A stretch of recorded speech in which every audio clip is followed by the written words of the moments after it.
Halo, selamat malam penginjilan ya. Hari ini saya direkam oleh Pak Putu, memperoleh kesempatan untuk memberitakan firman Allah di dalam penginjilan ya. Saya bersyukur karena hari ini masih dalam pandemi dan kita terus berjalan dalam pandemi ini untuk bagaimana kita mempunyai satu kesetiaan, ketekunan, kerukunan. Dan ini saya berada di kantor gereja bertepatan hari ini anak-anak kerja bakti ya.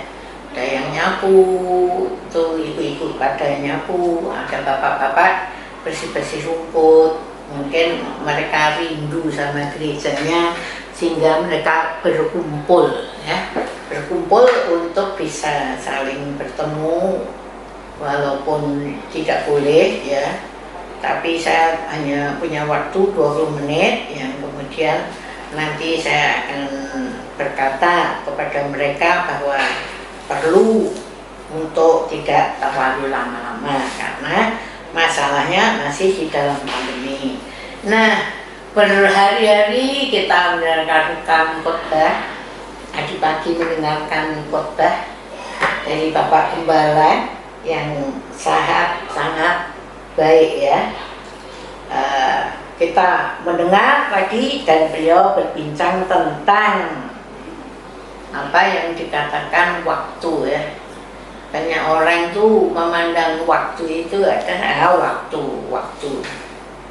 tahu waktu itu apa, tetapi tidak tahu makna dan arti yang sebenar-benarnya.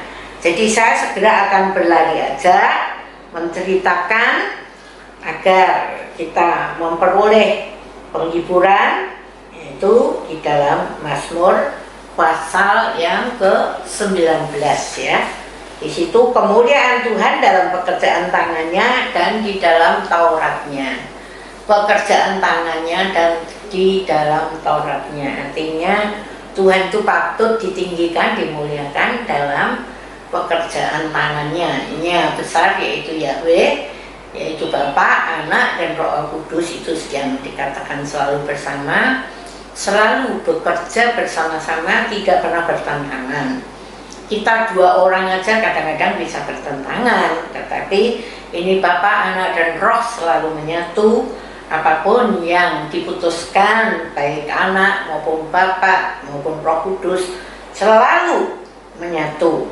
Nah, kita bisa melihat dalam pasal 19 yang dikatakan untuk pemimpin biduan Mazmur Daud, langit menceritakan kemuliaan Allah dan cakrawala membicarakan pekerjaan tangannya. Jadi gimana kalau kita memandang langit dan menyatakan cakrawala, maka sebetulnya itu sudah penginjilannya Tuhan ya. Tuhan menginjil kepada manusia karena ketika manusia melihat langit maupun cakrawala, pasti kita semua akan duduk dan berpikir, ih, langit bisa biru. Kadang-kadang kalau matahari akan tenggelam itu, jika ada panas yang terik sekali itu, kita bisa melihat matahari yang akan tenggelam itu nanti langit itu warnanya ada yang abu-abu, semburat, kuning, merah, biru.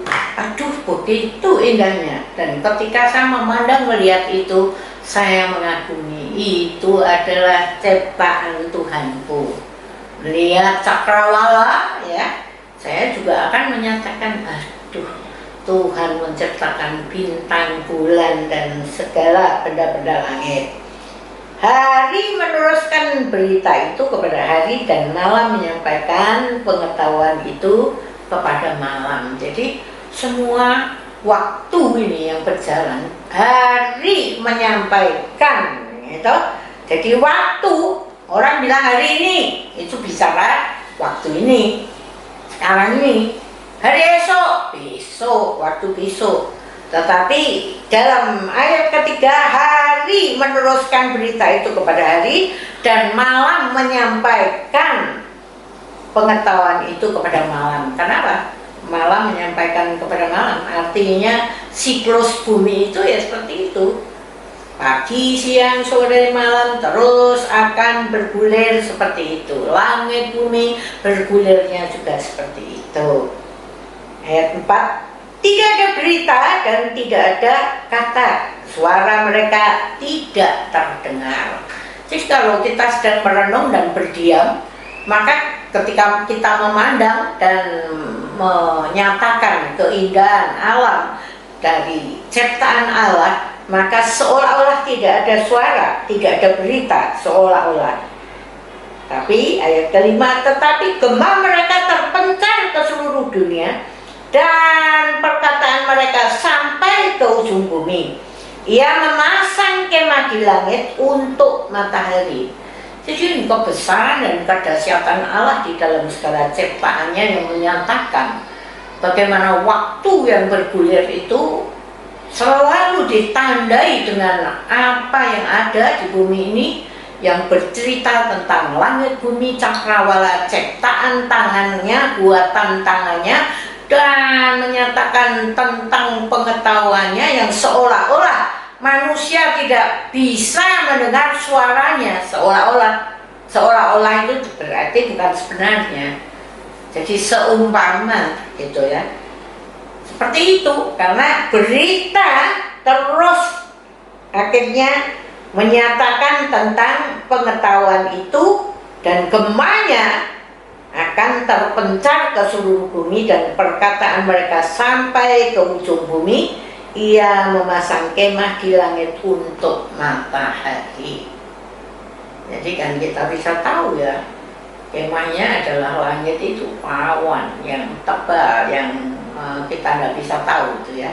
Kalau naik pesawat ya kita tahu hanya sampai di situ, tapi matahari tetap akan terlihat ya. Tapi begitu malam dia tenggelam digantikan malam hari, maka apa yang terlihat di tempat itu adalah sesuatu yang terus-menerus bergema, yaitu tentang pengetahuan Allah. Ayat 6 menyatakan yang keluar bagaikan pengantin laki-laki keluar dari kamarnya, girang bagaikan pahlawan yang hendak melakukan perjalanannya. Ayat 7, dari ujung langit ia terbit dan ia beredar sampai ke ujung yang lain. Tidak ada yang terlindung dari panas sinarnya. Bagaimana manusia menggambarkan ciptaan Allah tentang apa yang dikatakan langit, bumi, cakrawala, dan matahari yang bersinar pada siklus tentang waktu. Tetapi gemanya terus-menerus akan dilihat, didengar, dan dirasakan oleh manusia. 8. Taurat Tuhan itu sempurna, menyegarkan jiwa. Peraturan Tuhan itu teguh, memberikan hikmat kepada orang yang tak berpengalaman. Ini ayat yang menjadi penting pada malam hari ini untuk penginjilan, karena semua yang tergabung di dalam tim penginjilan, kalau saya boleh bertanya, apakah masih menginjil? Apakah kita mendatangi? Karena kita sudah dilarang, nggak boleh, apalagi dalam saat-saat yang gawat seperti ini ya. Nah, oleh sebab itu berita ini menggema di dalam diri kita bahwa apa yang dikatakan ayat 8, Taurat Tuhan itu sempurna. Sempurna. Kalau tidak sempurna, ada COVID, semuanya dihentikan kok. Pekerjaan berhenti, gaji berhenti. Tapi Tauratnya tidak pernah berhenti. Manusia mencoba mencari untuk bagaimana dengan Zoom, dengan online seperti ini, Taurat itu masih digemakan. Itu kekuatan Allah yang dahsyat, yang tidak dapat bisa nyetop. Siapa yang mau nyetop firman Allah? Sudah dengan cara yang terjadi seperti ini, tetapi gema itu tetap terjadi. Walaupun ada COVID semacam ini, virus yang tidak terlihat, tetapi apa yang ada di bumi ini masih terus beredar seperti biasa. Seperti tidak ada COVID, seperti tidak ada kekurangan makanan, seperti terus semua orang bekerja, padahal di dalamnya porak-poranda. Namun firman Tuhan kekal, sehingga dalam ayat ke-8 dikatakan sempurna, menyegarkan jiwa. Nah, ini yang repot. Saya tidak melihat jiwa-jiwa yang segar. Hampir semuanya, saya tersenyum ini di depan kamera, tapi malam hari menjadi takut. Duduk sendiri merenung, memikirkan juga takut. Bagaimana tidak takut sebagai manusia, tetapi ada satu yang dahsyat yang menguatkan saya dan saudara pada malam hari ini, yaitu Taurat Tuhan itu menyegarkan jiwa kita. Sebab apa? Sempurna. Peraturan Tuhan itu teguh, tidak bisa dilanda COVID, karena tidak ada yang bisa nyetop firman itu sekalipun ada COVID. Makanan terstop, kepergian terstop, pekerjaan terstop. Tapi orang yang rindu mencari Allah, mengasihi Allah, dia akan terus berusaha dengan online atau dengan offline atau dengan cara bagaimana. Tapi ini adalah kebenaran Allah. Kita Tuhan itu tepat, menyukakan hati. Perintah Tuhan itu murni, membuat mata bercahaya. Ini yang masih menjadi kekuatan bagi anak-anak Tuhan, karena perintahnya itu adalah tepat dan menyukakan hati dan murni dan membuat mata kita bercahaya. Takut akan Tuhan itu suci. Jadi takut itu bukan takut yang seperti dengan momok giong gitu, kalau saya bilang orang Jawa. Karena takut ini takut murni. Takutnya bukan takut seperti takut kepada iblis atau setan. Takut akan Tuhan ini justru mendatangkan rasa kagum, hormat, dan selalu ingin dekat dan memuji Dia, supaya kita tahu tetap ada untuk selama-lamanya. Hukum Tuhan itu benar, adil semuanya, lebih indah daripada emas tua, bahkan daripada banyak emas tua, dan lebih manis daripada madu, bahkan daripada madu, tetesan dari sarang lebah. Lagi pula hambamu diperingatkan oleh semuanya itu. Wah, ini dahsyat banget. Ketika Daud mengungkapkan segala yang sudah saya katakan, dia mengatakan lagi pula hambamu ini, Daud ini, diperingatkan untuk itu. Apakah saya dan saudara-saudara atau adik-adik dan anak-anak yang tergabung di dalam penginjilan ini merasakan bahwa hambamu ini loh, aku ini loh, yang dikatakan diperingatkan. Hari ini kita diperingatkan firman yang kuat, yang kokoh, yang teguh, yang membuat mata bercahaya, yang suci, dan yang adil, dan yang benar. Dan orang yang berpegang padanya mendapat upah yang besar.